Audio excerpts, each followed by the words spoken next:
નમસ્તે વિદ્યાર્થી મિત્રો, સ્ટડી ફોર નોલેજની ઇકોનોમિક શ્રેણીમાં આપનું હાર્દિક સ્વાગત છે. આજે આપણે ચર્ચા કરવાના છીએ સ્વાતંત્ર્ય પહેલાનું ભારતનું અર્થતંત્ર. આપણું ધોરણ 11નું ચેપ્ટર શરૂ છે ભારતીય અર્થતંત્ર, અને એનો જ એક ટોપિક એટલે કે સ્વાતંત્ર્ય પહેલાનું ભારતનું અર્થતંત્ર. ઓલરેડી એક લેક્ચર આપણે આ સેમ ટોપિકનો ભણી ચૂક્યા છીએ. આજે એ જ ટોપિકને આપણે આગળ વધારવાનો છે.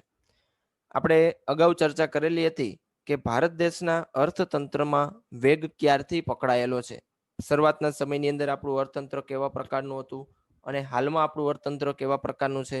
જ્યારે ભારત આઝાદ નહોતો થયો એ સમયે ભારતનું અર્થતંત્ર કેવા પ્રકારનું છે, એનો અભ્યાસ આ ચેપ્ટરની અંદર કરવાનો છે. અને એને અંતર્ગત આ ટોપિક સ્વતંત્ર પહેલાનું ભારતનું અર્થતંત્ર ભણવાની શરૂઆત કરીએ. ટોપિકની એ પૂર્વે આપણે જોઈએ કહાની અબ તક. અત્યાર સુધી આ ચેપ્ટરમાંથી આપણે કેવી વસ્તુ ભણી ચૂક્યા છીએ એનું એક શોર્ટ રિવિઝન આપણે કરી લઈએ, એટલા માટે તમને ખ્યાલ આવી જાય કે કેવા ટોપિક આપણે ભણી ચૂકેલા છીએ. ચેપ્ટરની શરૂઆત કરેલી હતી પ્રસ્તાવનાથી. આપણે પહેલા આપણો ભારતનો ઇતિહાસ તપાસેલો હતો કે શરૂઆતમાં ભારત દેશ કેવા પ્રકારે ઉદય થયેલો છે, એમાં અર્થતંત્ર કેવા પ્રકારનું હતું. તો આપણે ખબર છે કે પ્રાચીન ભારત આપણું એકદમ સમૃદ્ધ હતું. ભારત દેશનો વિકાસ અને સમૃદ્ધિ એટલી બધી હતી કે વિશ્વના અન્ય દેશો પણ એવું ઈચ્છતા હતા કે આપણો પણ એક પ્રદેશ ભારતની અંદર હોય અને આપણે પણ ભારતની અંદર વેપાર પ્રવૃત્તિઓ કરીએ. અને એ માટે જ યુરોપિયન પ્રજાતિએ વખતો વખત ભારત ઉપર આક્રમણ કરેલા છે. અને એમાં 4 પ્રજાતિ એવી હતી કે ભારતની અંદર આવીને વેપારની શરૂઆત કરે છે. આ 4 પ્રજાતિઓના નામ પણ હવે આપને ખ્યાલ છે કે સૌ પ્રથમ આવેલી પ્રજાતિ એટલે કે પોર્ટુગીઝ, ત્યાર પછી ડચ પ્રજાતિ આવેલી હતી, ત્યાર પછી અંગ્રેજો અને છેલ્લે આવેલા હતા ફ્રેન્ચ લોકો. આ 4 પ્રજાતિઓએ પણ ધીમે ધીમે ભારતની અંદર સંસ્થાનવાદી નીતિની શરૂઆત કરેલી હતી. અને એમાં અંગ્રેજો સૌથી વધારે ફાયદામંદ સાબિત થયેલા હતા, કારણ કે આ અંગ્રેજોએ બાકીની 3 પ્રજાતિઓને ભારતમાંથી દૂર ખસેડી દીધેલી હતી અને માત્ર તેઓ જ ભારત ઉપર આધિપત્ય જમાવી દીધેલું હતું.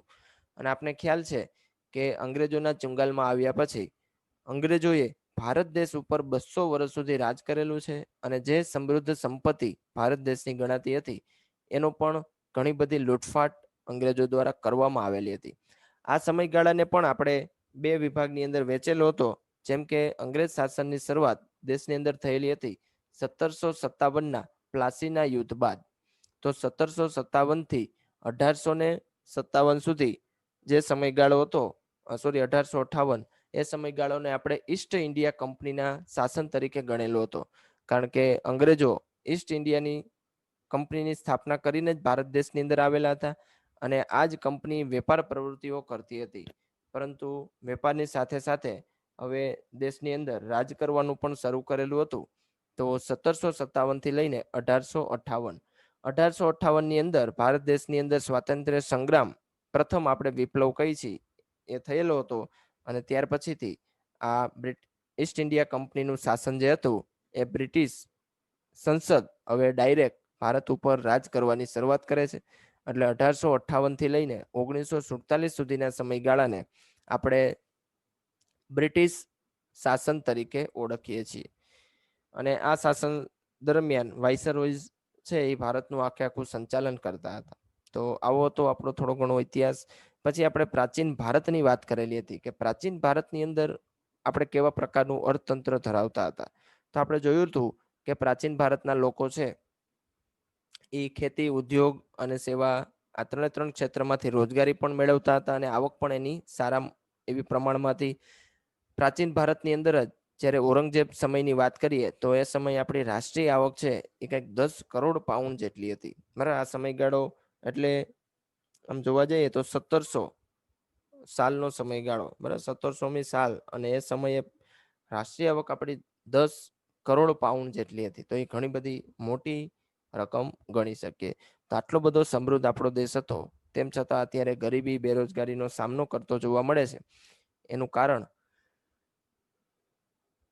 જો આપણે જોઈએ તો અંગ્રેજો દ્વારા કરવામાં આવેલો લૂંટફાટ, ચોરી, કરવેરા, આ બધું જે વધારેલો છે એને લીધે આપણા દેશની અંદર આજે સમૃદ્ધિ ઓછી જોવા મળે છે. ત્યાર પછી આપણે ચર્ચા કરતા હતા સ્વાતંત્ર્ય પહેલાનું ભારતનું અર્થતંત્ર કેવું હતું આપણું આઝાદી પૂર્વેનું અર્થતંત્ર. 13 જેટલી બાબતો આપેલી હતી અને આ 13 બાબતોથી આપણે આ મહત્વ સમજતા હતા.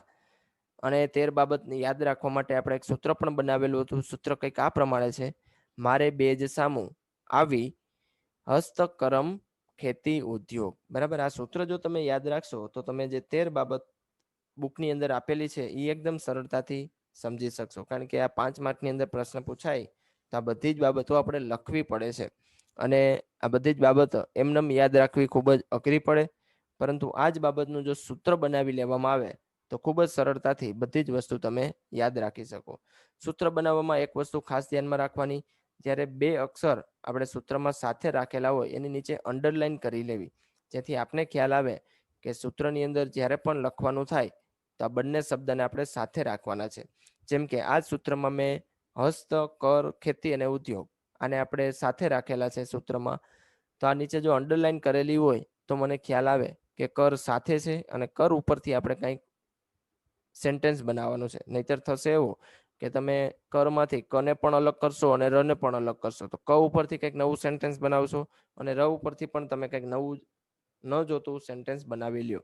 એટલા માટે આ બંને વસ્તુ છે એ નીચે જ્યાં 2 અક્ષર સાથે હોય અંડરલાઈન ખાસ કરી લેવી. ચાલો જોઈએ, વિધાન પણ આપણે તપાસી લઈએ. મા ઉપરથી માર્ગ પરિવહન, રે ઉપરથી રેલવે, બે ઉપરથી બેંકો, જ ઉપરથી આવશે જકાતના વિવિધ દરો, સા ઉપરથી સામાજિક માળખું, મુ ઉપરથી આવે મૂડીરોકાણ પ્રવાહ, આ ઉપરથી આવશે આર્થિક શોષણ, વી ઉપરથી આવે વિવિધ ભરણાનો બોજો, હસ્ત ઉપરથી હસ્તકલા કારીગરીનું શોષણ, કર ઉપરથી કરવેરાના ઊંચા દરો, મ ઉપરથી મહેસૂલનો દર, ખેતી ઉપરથી ખેતી અને ઉદ્યોગ ઉપરથી ઉદ્યોગની નીતિ. આ 13 જેટલી બાબતોથી આપણે જોશું કે આપણે સ્વાતંત્ર્ય પહેલાનું ભારતનું અર્થતંત્ર કેવા પ્રકારનું હતું. શું ખરેખર અંગ્રેજોએ ભારત દેશમાં આવીને વિકાસ કરેલો છે કે ભારત દેશને લૂંટવાનું જ કામ કરેલું છે? ઘણી બધી બાબતો એવી હશે કે અંગ્રેજોએ સુધારો કરેલો હોય. જેમ કે રેલવે આપણા દેશની અંદર હતી નહીં, પરંતુ અંગ્રેજો આવ્યા પછી રેલવેની શરૂઆત થઈ. ટપાલની શરૂઆત પણ અંગ્રેજોએ કરેલી છે. બેંકની શરૂઆત પણ આપણે કહી શકીએ અંગ્રેજોએ કરેલી છે. તો આમ જોવા જઈએ તો એમ લાગે કે વિકાસ કરેલો છે, પરંતુ ખરેખર આ બધી જ વસ્તુઓની જો સ્થાપના એને કરેલી હોય તો પોતાના વિકાસ માટે કરેલી છે. પોતે સરળતાથી ભારતની અંદર વેપાર પ્રવૃત્તિ કરી શકે એ માટે આ બધી જ વસ્તુઓની શરૂઆત કરેલી છે. એવી જ બધી ચર્ચા આ ટોપિકની અંદર આપણે જોઈશું. ચાલો એક પછી એક આ બધા 13 વસ્તુઓ છે એનો વિશેષ અભ્યાસ આપણે શરૂ કરીએ. આજે 6 થી 7 જેટલી બાબતો આપણે જોઈશું. ચાલો, પહેલી બાબત એટલે કે માર્ગ પરિવહન. અંગ્રેજોએ દેશની અંદર આવીને હવે વાહનોની શરૂઆત થઈ હતી, તો વાહનોને ચલાવવા માટે રસ્તા પણ જરૂરી છે સારા હોવા. તો એ માર્ગ પરિવહન દેશની અંદર શરૂ કરવાનું જો કામ શરૂ કરેલું હોય તો એ અંગ્રેજો દ્વારા. તમને ખ્યાલ હશે, જો પ્રાચીન ઇતિહાસ કોઈ તપાસેલો હોય તો આપણા દેશની અંદર મધ્યકાલીન ભારતની અંદર એક રાજા થઈ ગયો શેરશાહ સૂરી. આ શેરશાહ સૂરીએ પણ દિલ્હીની અંદર ગ્રાન્ડ ટ્રંક રોડનું કામ શરૂ કરાવેલું હતું અને ખૂબ જ ભવ્ય એવો આ ગ્રાન્ડ ટ્રંક રોડ છે એ બનાવેલો હતો. બરાબર, તો એમ કહી શકાય કે દેશની અંદર માર્ગ પરિવહન વ્યવસ્થિતપણે શરૂ કરવાવાળી વ્યક્તિ એટલે કે શેરશાહ સૂરી, પરંતુ એનો વિકાસ કરવાનું કામ છે એ અંગ્રેજો દ્વારા છે એ શરૂ કરવામાં આવેલું હતું. અંગ્રેજોના શાસન દરમિયાન 1855માં જાહેર બાંધકામ ખાતા એટલે કે પબ્લિક વર્ક ડિપાર્ટમેન્ટની રચના કરવામાં આવી. ભારતમાં રોડ રસ્તાને બાંધકામની જવાબદારી બ્રિટિશ શાસને ઉપાડી. 19મી સદીના અંત સુધીમાં કુલ 2,78,420 કિલોમીટર રસ્તા હતા. તે વધીને 1943 સુધીમાં રસ્તાની લંબાઈ 4,47,105 કિલોમીટર થઈ, જે પૈકી 32% પાકા રસ્તા અને 68% કાચા રસ્તા હતા. બરાબર, રસ્તાની જરૂર શા માટે પડી એ પણ આપને ખ્યાલ હતો કે પ્રાચીન સમયની અંદર વાહનો હતા નહીં. મોટાભાગનું જે વ્યક્તિ અવર જવર કરતા એક તો પગપાળા અથવા તો પશુઓ દ્વારા, તો એની અંદર આપણે રસ્તાની જરૂર પડતી નહોતી. પરંતુ બ્રિટિશ સરકાર જ્યારે ભારતની અંદર આવી તો એ વાહનોનો પણ વિકાસ ભારત દેશની અંદર થયો અને વાહનો ચલાવવા માટે રસ્તા સારા હોવા જરૂરી છે. તો આ સમગ્ર દેશ ઉપર જો રસ્તાની વ્યવસ્થિત બાંધકામ કરવાની શરૂઆત અંગ્રેજો દ્વારા થઈ હતી અને સૌ પ્રથમ વખત 1855માં એને PWD ડિપાર્ટમેન્ટની સ્થાપના કરેલી હતી. બરાબર, તો આ આપણે ગણી શકીએ. અને એમાં પણ આંકડા આપેલા છે કે 19મી સદીના અંત સુધીમાં, એટલે કે જ્યારે આ સદી પૂરી થઈ ત્યાં સુધી ભારતની અંદર માત્ર 2,78,420 કિલોમીટરનો જ પાકો રસ્તાઓ હતા. અને 1943 સુધીમાં, હજી 1947 સુધી અંગ્રેજો હતા જ, એટલે આપણે 1943 સુધીની સર્વેનો વાત લખેલી છે કે ત્યાં સુધીમાં 2 ગણા રસ્તાની સંખ્યા વધી ગઈ હતી. અને એમાં પણ 32% પાકા રસ્તા હતા અને 68% જેટલા કાચા રસ્તા હતા. જો રસ્તાની સંખ્યા વધે, રસ્તા સારા બને, તો વાહન વ્યવહાર ખૂબ જ સરળતાથી કરી શકીએ. અને વાહન વ્યવહાર જો સારો રહેશે તો માલ સામાનની સરળતાથી અવરજવર અને મુસાફરી પણ આપણે સારી રીતે કરી શકીએ. તો દેશના અર્થતંત્રના વિકાસ માટે આ માર્ગ પરિવહન પણ એક મહત્વનો ભાગ ભજવતું હોય છે. ચાલો, ત્યારબાદ આપણે જોઈએ રેલવે. બરાબર, અંગ્રેજોએ ભારત દેશની અંદર રેલવેની શરૂઆત કરેલી છે, આપણે ખ્યાલ જ છે. તો રેલવેની શરૂઆત ક્યારે કરેલી અને શા માટે કરેલી, એની પણ ચર્ચા આપણે કરવી જરૂરી છે. બ્રિટિશ શાસન દરમિયાન ભારતને મળેલ રેલવે લાભ આપનાર વ્યવસ્થા બની. ભારતના વાહન વ્યવહારને ઝડપી અને સુદૃઢ બનાવવા રેલવેએ ખૂબ જ સુંદર ભાગ ભજવેલો છે. દેશની અંદર સૌ પ્રથમ રેલવે આપણે ખબર છે મુંબઈથી થાણે પ્રથમ રૂટ દ્વારા થયેલી હતી. તારીખ આપણે ખાસ યાદ રાખવાની, 16મી એપ્રિલ 1853. બરાબર, આ દિવસે રેલવેની શરૂઆત છે એ સૌ પ્રથમ ભારતની અંદર થઈ હતી. તમને એક ફોટો પણ બતાવું આપણી પ્રથમ રેલનો. બરાબર, તો આ આપણી જે તમે તસવીરમાં જોઈ શકો છો એ 1853માં શરૂ થયેલી ભારતની પ્રથમ ટ્રેન છે. માત્ર 34 કિલોમીટરનું ડિસ્ટન્સ હતું અને પેસેન્જર ટ્રેન હતી. બરાબર, તો 1853થી આપણા દેશની અંદર રેલવેની શરૂઆત થયેલી છે અને ત્યારથી રેલવેનો વિકાસ છે એ સતત થતો રહે છે. તો આપણે એક પોઝિટિવ થિંક વિચારીએ તો એવું કહી શકીએ કે અંગ્રેજોએ ભારત દેશની અંદર જે રેલવેની સુવિધા નહોતી એ રેલવેની સુવિધા અપાવેલી છે. હવે બીજી બાજુ તપાસીએ તો એવું કહી શકીએ કે આ રેલવેની સુવિધા આપેલી શા માટે છે, તો એના જ ઉદ્યોગોને વેગ આપવા માટે. બરાબર, તો એ ઈસ્ટ ઇન્ડિયા કંપની દ્વારા જે પણ વસ્તુનું પ્રોડક્શન થાય છે, આ પ્રોડક્ટ આપણા ભારત દેશની અંદર સરળતાથી બધા ખરીદી શકે એ માટે અંગ્રેજોએ આ રેલવેની સુવિધા આપેલી હતી. તો પોતાના જ વિકાસ માટે દેશની અંદર આવી બધી આંતરમાળખાકીય સુવિધાઓ છે એ અંગ્રેજો દ્વારા વધારવામાં આવેલી હતી. ચાલો, તો પ્રથમ રૂટ આપણે યાદ રાખવાનો મુંબઈથી થાણે અને કિલોમીટર હતા માત્ર 34. બીજી વસ્તુ, આ જે પ્રથમ રેલવે સ્ટેશન જે મુંબઈની અંદર સ્થપાણું હતું એ હાલના સમયની અંદર પણ અસ્તિત્વ ધરાવે છે અને એનું નામ છે CST, છત્રપતિ શિવાજી ટર્મિનલ. બરાબર, તમને ખ્યાલ હશે કે 2008ની અંદર ત્યાં આતંકવાદી હુમલો પણ થયેલો હતો. બરાબર, તો એ જ CST સ્ટેશન એ આપણા દેશનું પ્રથમ સ્ટેશન છે. 1947 સુધી આપણે આઝાદ થયા એના પહેલાના અર્થતંત્રની વાત કરીએ છીએ તો માત્ર ત્યાં સુધીની જ આપણે વાત કરીએ. 1947 સુધીમાં 53,000 કિલોમીટર લંબાઈ આ રેલવે ધરાવતી હતી, એટલે કે 53,000 કિલોમીટરનો વિસ્તાર રેલવે દ્વારા આવરી લેવામાં આવેલો હતો. અને 68 લાખ પ્રવાસીઓને લાભ આપનારી ખાનગી સંસ્થા રેલવે બની ગયેલી છે. અને હાલના સમયમાં પણ આપણે જોઈએ છીએ કે રેલવે રોજગારી પણ વધારે આપે છે અને વાહન વ્યવહારનું એકદમ સસ્તું અને કિફાયતી સાધન પણ આજે આપણે રેલવેને ગણીએ છીએ. તો એની દેણ પણ આપણે અંગ્રેજોએ આપેલી છે. પણ આપણે ખાસ એ વસ્તુ તો યાદ રાખશું કે ભલે વિકાસ કરેલો હોય, પરંતુ આ બધો જ વિકાસ પોતાના માટે કરતા હતા. પોતાનો માલ સામાન સરળતાથી મળી શકે, પોતાનું લશ્કર એક જગ્યાએથી બીજી જગ્યાએ સરળતાથી જઈ શકે, એના માટે દેશની અંદર આવી બધી વસ્તુની શરૂઆત કરેલી હતી. ચાલો, ત્યારબાદ મારે બે ઉપરથી આવશે બેંકો. બેંકોની શરૂઆત પણ અંગ્રેજો દ્વારા જ કરવામાં આવેલી છે. વર્ષ 1770માં ખાનગી ક્ષેત્રમાં બેંકની શરૂઆત થઈ. ખાનગી ક્ષેત્ર એટલે કોઈ પ્રાઇવેટ વ્યક્તિ. બરાબર, કોઈ સરકાર સિવાયની વ્યક્તિ દ્વારા આ 1770ની સાલની અંદર બેંકની શરૂઆત થઈ હતી અને જે 1946 સુધીમાં 700થી પણ વધુ સંખ્યામાં વિકસી. એટલે કે 1946નો સમયગાળો આવ્યો ત્યાં સુધીમાં ભારત દેશની અંદર 700થી પણ વધારે બેંકની સ્થાપના થઈ ગઈ હતી. તો કોઈ એવું પૂછે કે ભારતમાં બેંકની શરૂઆત કયા વર્ષથી થઈ હતી, તો આપણે ખ્યાલ હોવો જોઈએ કે વર્ષ 1770. બુકની અંદર જ્યાં પણ આવા નવા ટોપિક નવા સેન્ટેન્સ આપેલા છે ત્યાં અંડરલાઈન ખાસ કરી લેજો, જેથી કરીને તમે જ્યારે વાંચો ત્યારે આ બધી જ વસ્તુ તમને યાદ આવી જાય. તમને એ પણ ખ્યાલ હશે કે ભારત દેશની અંદર સૌપ્રથમ બેંક હતી બેંક ઓફ હિન્દુસ્તાન, આ ભારતની પ્રથમ બેંક. હવે ભારતીય વ્યક્તિ દ્વારા જો સૌપ્રથમ બેંક શરૂઆત કરવામાં આવેલી હોય તો એ હતી PNB એટલે કે પંજાબ નેશનલ બેંક, અને શરૂ કરવાળો વ્યક્તિ એટલે કે લાલા લજપત રાય. પંજાબની અંદર એ બેંકની સ્થાપના થયેલી હતી.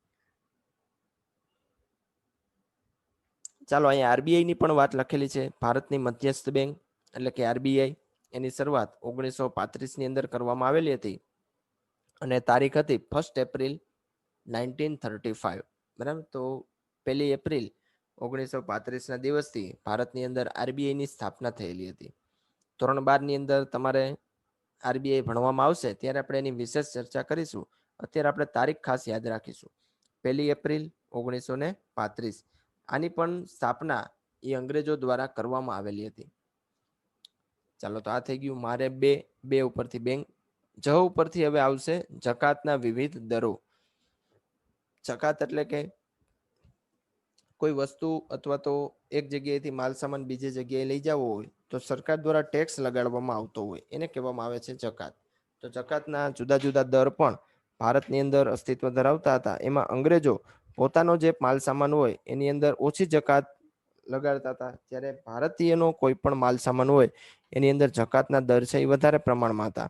તો ભારતના વેપાર આ જકાતના જુદા જુદા દર ભરીને પણ પાયમાલ બનેલા હતા.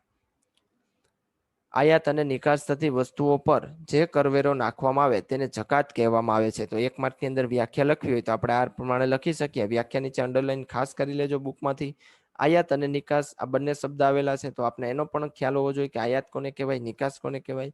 આયાત એટલે આપણે જ્યારે વિદેશમાંથી માલ સામાન મંગાવીએ એને કહેવામાં આવે છે આયાત. ધારો કે ચીનમાંથી હું કોઈ પણ વસ્તુ ભારતમાં મંગાવું છું અને ચીનમાંથી ધારો કે ભારતમાં કઈ વસ્તુ આવેલી છે, તો એમ કહી શકું કે મેં ચીનમાંથી આ વસ્તુની આયાત કરેલી છે. નિકાસ એટલે બહાર મોકલવું. ભારત દેશની કોઈ પણ વસ્તુને આપણે બીજી દેશની અંદર મોકલીએ એને કહેવામાં આવે છે નિકાસ.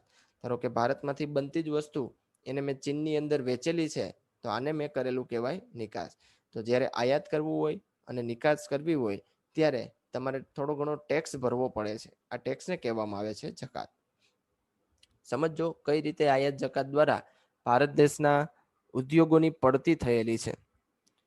ઈસ્ટ ઇન્ડિયા કંપનીએ મુઘલ બાદશાહ પાસેથી 1716માં સનદ મેળવીને અમુક પ્રદેશ પૂરતી જકાતોમાં માફી મેળવેલી હતી. બરાબર, ઈસ્ટ ઇન્ડિયા કંપની આપણે ખ્યાલ છે ભારતની અંદર વેપાર પ્રવૃત્તિ કરવા માટે આવેલી હતી અને મુઘલ શાસન ત્યારે આપણા દિલ્હી ઉપર રાજ કરતું હતું અને આ મુઘલ બાદશાહ પાસેથી અમુક વિસ્તાર પૂરતી એને સનદમાં માફી મેળવી લીધી હતી. એટલે માફી મેળવી એટલે કે એ વિસ્તારની અંદર કદાચ માલ સામાનની આવન જાવન થાય તો અંગ્રેજોએ 1% ટેક્સ ભરવો પડે નહીં. હવે ટેક્સ નહીં ભરે તો સસ્તા ભાવે છે એના માલ સામાનનું વેચાણ કરી શકશે અને જો એના માલ સામાનનો ભાવ સસ્તો હશે તો વધારે પ્રમાણમાં એની લોકો દ્વારા ખરીદી કરવામાં આવશે અને વધારે પ્રમાણમાં જો આપણે અંગ્રેજોનો માલ ખરીદીશું તો અંગ્રેજોનો એને ફાયદો સીધો જ મળવાનો છે.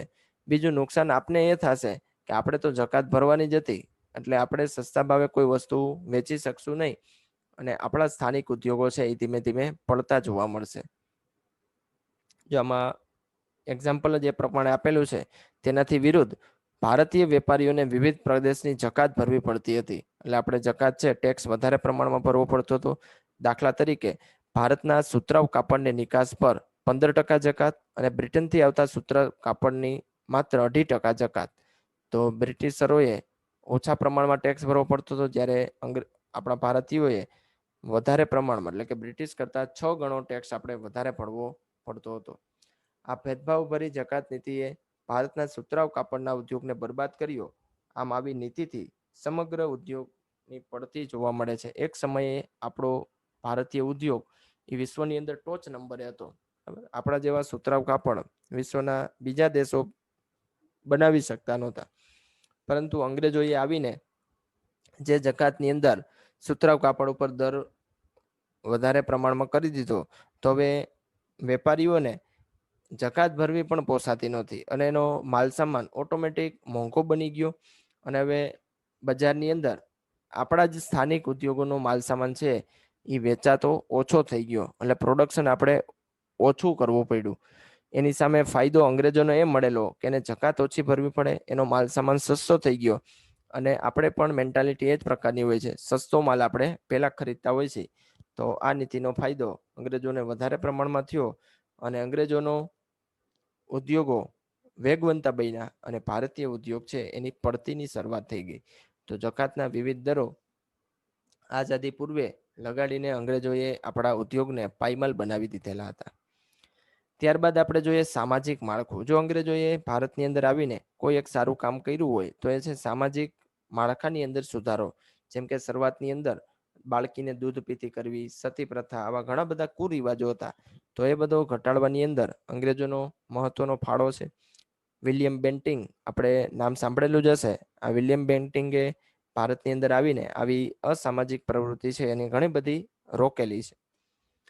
અંગ્રેજ શાસન દરમિયાન થયેલ અન્ય ગણનાપાત્ર કાર્યોમાં બાળકીને દૂધ પીતી કરવાનો રિવાજ, પિંઢારાઓનો નાશ, સતી પ્રથા રિવાજ રોકવામાં ભારતીય આપેલ સાથ સહકારની ગણના પાત્ર ગણવામાં આવે છે. બરાબર, અહીં પિંઢારાનો નાશ લખેલો છે. પિંઢારાઓ એક પ્રકારની પ્રજાતિ હતી જે ભારતમાં આવીને લૂંટફાટ કરે અને ભારતીયોના જે પણ માલ સામાન હોય એ ચોરી કરી જતા હતા. તો આ પિંઢારાઓ જાતિનો પણ નાશ કરવાનું કામ છે એ અંગ્રેજો દ્વારા કરવામાં આવેલું છે. તો એમ કહી શકાય કે અંગ્રેજોએ જેટલા પણ કાર્યો ભારતની અંદર કરેલા છે એમાંથી જો કોઈ સારું કાર્ય ગણવામાં આવે તો આ બધી જ બદીઓને દૂર કરવાનું, બાળકીને દૂધ પીતી કરવાનો રિવાજ આપણા દેશમાં ઘણા સમયથી પ્રચલિત હતો.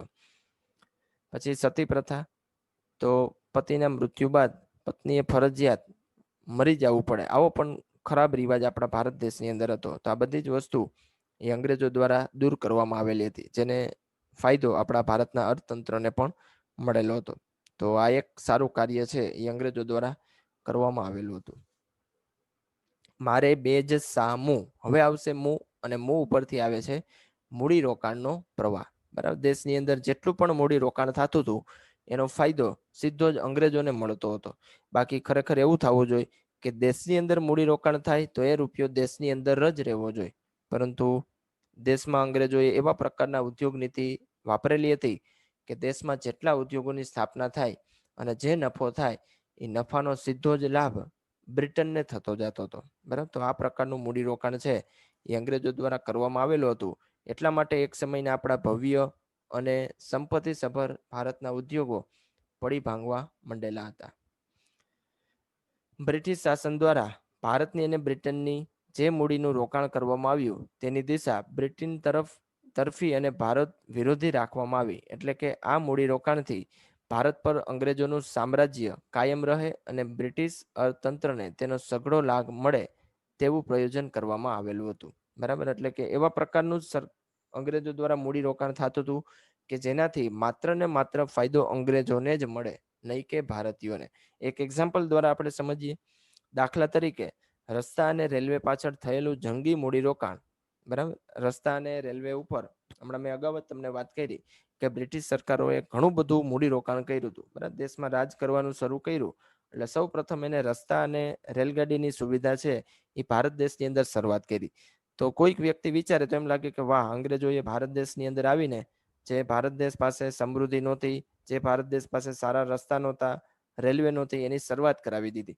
પરંતુ આપણે એનું જ્યારે બીજું પાસું વિચારીએ કે શા માટે રસ્તા અને રેલવેની એને સંખ્યા વધારેલી છે, તો આપને ખબર પડશે કે આ મૂડીરોકાણ પાછળનો એનો મુખ્ય હેતુ એ હતો કે બ્રિટનમાં કાચા માલની આયાતને, ભારતમાં તૈયાર થતી વસ્તુની નિકાસને અને લશ્કરને હેરફેરને અનુકૂળ રહે તેવા રસ્તા અને રેલવે રૂટ તૈયાર કરવાનો હતો.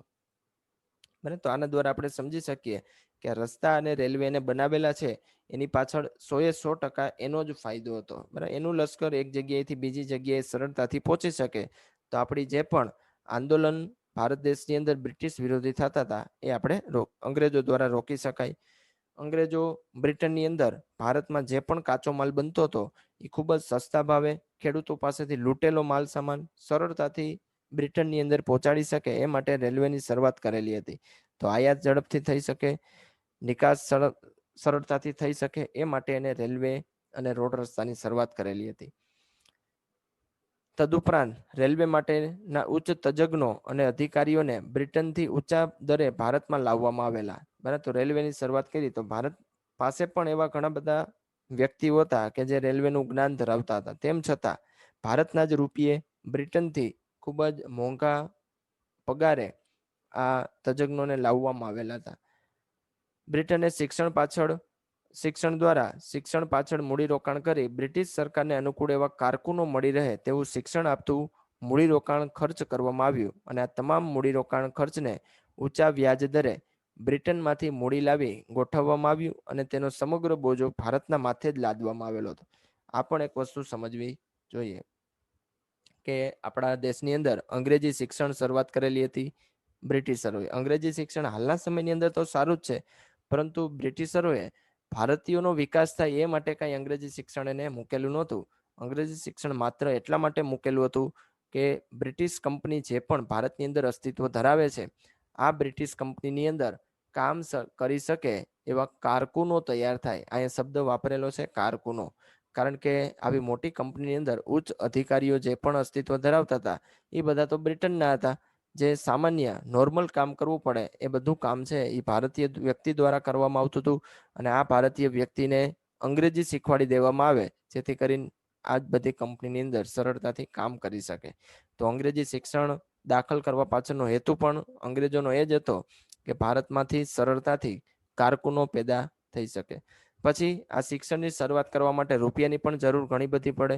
ભારત પાસે એ સમયે રૂપિયા હતા, તેમ છતાં અંગ્રેજોએ બ્રિટનમાંથી જ ખૂબ જ ઊંચા વ્યાજ દરે લોન લીધેલી હતી. બરાબર, તો એ જ વ્યાજના દરે આપણા દેશની અંદર શિક્ષણની શરૂઆત કરી અને ભારતનું જે પણ સામ્રાજ્ય હતું એ આ બધું વ્યાજ ભરવાની અંદર જતું રહ્યું. બરાબર, તો આ રીતે ભારત દેશની સંપત્તિ છે એ અંગ્રેજો દ્વારા ખાલી કરવામાં આવેલી છે. અમથા અંગ્રેજોને આપણે લૂંટારા કહેતા નથી. બરાબર, કારણ કે અંગ્રેજોએ ભારત દેશની અંદર જેટલો આવીને વિકાસ કરેલો છે એ પોતાના જ ફાયદા માટે વિકાસ થયેલો છે અને આ વિકાસ દ્વારા બ્રિટને પોતાનો જ ફાયદો જોયેલો છે. તો આ થઈ ગયું મૂડીરોકાણનો પ્રવાહ. બરાબર, તો મૂડીરોકાણનો જેટલો પણ દેશની અંદર અંગ્રેજો દ્વારા કરવામાં આવતું હતું એ બધી જ દિશા છે એ બ્રિટન તરફી હતી. માત્ર ને માત્ર એનો ફાયદો બ્રિટનને જ મળતો હતો, એટલે કે અંગ્રેજોને જ આનો ફાયદો મળતો હતો. ભારતીય લોકોને એક પણ પ્રકારનો ફાયદો આમાંથી મળતો નહોતો. ત્યારબાદ આપણે જોઈએ આર્થિક શોષણ. બરાબર, મારે બેજ સામું આવી આ ઉપરથી આવે આર્થિક શોષણ. અંગ્રેજોએ ભારતીય લોકોનું આર્થિક શોષણ પણ ઘણું બધું કરેલું છે. આર્થિક એટલે કે રૂપિયા પૈસે જે સમૃદ્ધ ભારતીયો હતા એની પાસેથી લૂંટફાટ ઘણી બધી કરેલી છે. કરવેરા એટલા બધા નાખવામાં આવેલા હતા કે જેથી બધું જ રૂપિયા આ અંગ્રેજો લૂંટી જતા હતા અને એટલા માટે જ ભારત દેશ છે સમૃદ્ધ ભારત દેશ ગરીબ દેશ બની ગયેલો હતો. બ્રિટિશ અર્થતંત્રને સુદૃઢ કરવાના આશયથી ઈસ્ટ ઇન્ડિયા કંપની અને બ્રિટિશ સરકારે એવા પ્રકારની વ્યૂહરચનાઓ અપનાવી કે જેના દ્વારા માત્ર બ્રિટિશ અર્થતંત્રને જ લાભ થાય. તેઓએ ખાસ કરીને એવી વેપાર નીતિઓ અપનાવી. બરાબર, તો અંગ્રેજોએ વેપાર નીતિ એવા પ્રકારની અપનાવેલી હતી કે જેનો માત્ર ને માત્ર લાભ છે એ અંગ્રેજોને જ થાય, જેના દ્વારા ભારતીય સાધનોનો મહત્તમ ઉપયોગ કરી બ્રિટનના ઉદ્યોગોનો વિકાસ થાય. બરાબર, ભારતની અંદર ખૂબ જ સસ્તા ભાવે રૂનું ઉત્પાદન થતું હતું. બરાબર, આપણી કપાસનું ઉત્પાદન છે ભારતમાં વધારે પ્રમાણમાં હતું, તો સસ્તું આ રૂ છે એ સીધું જ બ્રિટિશરો છે એ બ્રિટનની અંદર મોકલી દેતા હતા અને આ સસ્તા કાચા માલમાંથી હવે સુતરાઉ કાપડ બનશે. આ સુતરાઉ કાપડ બનીને ભારતની અંદર આપણા જે સ્થાનિક ઉદ્યોગો વેચતા હોય જે ભાવે સુતરાઉ કાપડ એના કરતાં સસ્તા ભાવે વેચશે. એટલે આપણે પણ વિદેશી કપડાં સસ્તા મળતા હોય એટલે વધારે પ્રમાણમાં ખરીદી કરશું અને વધારે પ્રમાણમાં એની ખરીદી કરશું તો મોટા ભાગનો લાભ છે એ વિદેશી લોકોને થશે. ભારતનો ઉદ્યોગો આ જ રીતે પડી ભાંગેલા છે. અત્યારે પણ આપણે જેટલી વિદેશી વસ્તુની ખરીદી વધારે કરીએ તો એનો બધો જ લાભ વિદેશોને મળે છે. ભારતીય ઉદ્યોગો દ્વારા પણ એ જ બધી વસ્તુ બનાવવામાં આવતી હોય છે, પરંતુ આપણે પણ ભારતીય વસ્તુ ખરીદવા કરતાં વિદેશી વસ્તુ જો વધારે ખરીદી કરીએ તો ભારતના ઉદ્યોગો છે એ પડી ભાંગે. એટલા માટે જ હવે આપણે સ્વનિર્ભર ભારત આવું અભિયાન ચલાવવામાં આવેલું છે, વિદેશી વસ્તુઓનો બહિષ્કાર. તો આવું બ્રિટિશ સમય અંગ્રેજોના સમય દ્વારા ઓલરેડી ભારત આની કિંમત ચૂકવી દીધેલી છે. જેના દ્વારા ભારતીય સાધનોનો મહત્તમ ઉપયોગ કરી બ્રિટિશ ઉદ્યોગોનો વિકાસ થાય. આ ઉપરાંત તેમની ખેતી નીતિ અને ઔદ્યોગિક નીતિઓ પણ બ્રિટનમાં વિકાસને પ્રોત્સાહક રૂપ હતી. જેમ કે ભારતના ભોગે બ્રિટિશ ઉદ્યોગોને જરૂરી કાચો માલ મળી રહે તે હેતુથી ભારતીય ખેતીનું વેપારીકરણ કરવામાં આવ્યું, જેથી બ્રિટિશ અર્થતંત્રને અનુકૂળ વસ્તુઓ અને સેવાઓ મળી રહે. જો અહીંયા શબ્દ વાપરેલો છે ભારતીય ખેતીનું વેપારીકરણ. હવે અંગ્રેજો નક્કી કરતા હતા કે ભારતીય ખેડૂતોએ કેવા પ્રકારની ખેતી કરવી. જેમ કે તમને ખ્યાલ હશે, ભારતનો સૌ પ્રથમ સત્યાગ્રહ એટલે ચાંપાનેર સત્યાગ્રહ. આ ચાંપાનેર ગામ છે એ બિહારની અંદર આવેલું, અને ગળીનું ઉત્પાદન ત્યાં વધારે પ્રમાણમાં થતું હતું. સરકાર ફરજિયાત આ ચાંપાનેર વિસ્તારની અંદર ગળીનું ઉત્પાદન કરાવતા હતા. હવે ધારો કે કોઈ વર્ષે એવું બને કે વરસાદ ઓછો હોય અને ગળીનું ઉત્પાદન થઈ શકે એમ ના હોય, તેમ છતાં સરકાર છે એ ફરજિયાત એ વિસ્તારના લોકોને ગળી વવડાવતા, અને એમાં પણ ફિક્સ હતું કે ત્રીજા ભાગની જમીન ઉપર ફરજિયાત ગળી વાવવી જ. અને જે પણ ગળીનું ઉત્પાદન થાય પછી અંગ્રેજો જે ભાવે ગળી ખરીદી લે એ ભાવે ફરજિયાત એને વેચી દેવી પડતી. કોઈ ખેડૂત ધારો કે ત્રીજા ભાગની જમીન ઉપર ગળી નથી વાવતી તો એવા ખેડૂતોને ઘણું બધું આર્થિક શોષણ કરવામાં આવતું, તેની જમીન પણ પચાવી લેવામાં આવતી હતી. આ જ રીતે આસામના ચાના બગીચા, આ ચાના બગીચા પણ અંગ્રેજોએ ખેડૂતો પાસેથી લઈ લીધેલા હતા, અને એની રીતે એની અંદર ચાનું ઉત્પાદન કરતા હતા. તો આવી રીતે આપણા દેશની ખેતી બ્રિટિશ સરકારને જેવો કાચો માલ જોતો હોય એ અનુરૂપ આપણી ખેતીનું એને વેપારીકરણ કરી લીધેલું હતું. તો આપણી ખેતી જે સમૃદ્ધ હતી એ ધીમે ધીમે પડી ભાંગવા માંડી હતી. કારણ કે હવે ખેડૂતોને રસ રહ્યો જ નહોતો, કારણ કે જે પણ ઉત્પાદન કરતા હતા એ બધું જ ઉત્પાદન અંગ્રેજો લઈ જતા હતા. એના માટે તો કંઈ બાકી રહેતું નહોતું.